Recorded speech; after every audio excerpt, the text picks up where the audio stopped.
Damo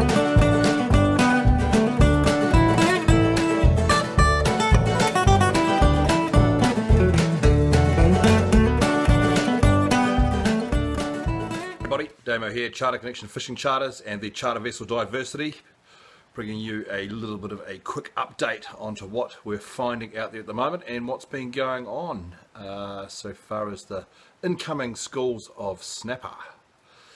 As you can possibly see, may or may not be able to see, it has started to rain again and the wind is starting to pick up from the northeast.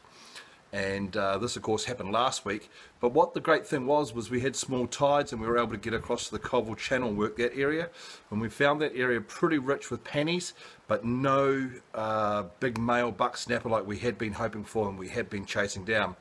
We came back across this side as the weather eased and also worked the area south of Carwell through to Whangaproa Bay. Now that area there is typically and seasonally a very good area to target those big spring snapper, and although we didn't get any big spring snapper in the latest trip there, it was very encouraging to see that there was a great deal of activity so far as gannets, so far as a few mammals, so far as lots of terns, lots of sooty shearwaters all flitting around all over the place. And it looks to me, and from my commercial sources that are working Bream Bay, Parkery and down the beach there, that that particular area that I've just been talking about, Whangaproa Bay, could be the area of choice at the moment. Now just yesterday there was some very good workups in close to Whangaproa Peninsula. Dave and some of the local guys there, Dave Gurr up at Top Catch, Whangaproa, got in some very nice fish in that area. Real Johnny on the spot stuff. You've really got to be on your game and make sure that you're there at the right time of the day and everything else, but it worked very well for them using micro jigs and lightly weighted gear as well. So think stealth and think that area, and I think you'll probably do okay. There's also thousands of gannets down the bottom end of Waiheke through to the Happy Jacks. Just doesn't seem to be much in the way of snapper from there.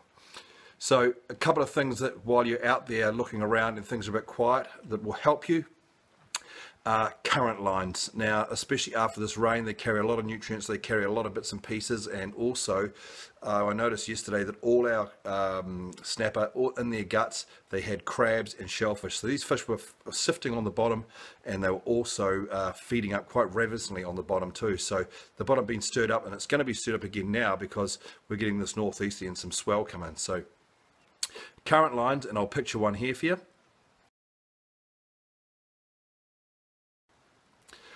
Give you a great indication as to where the tide flow is.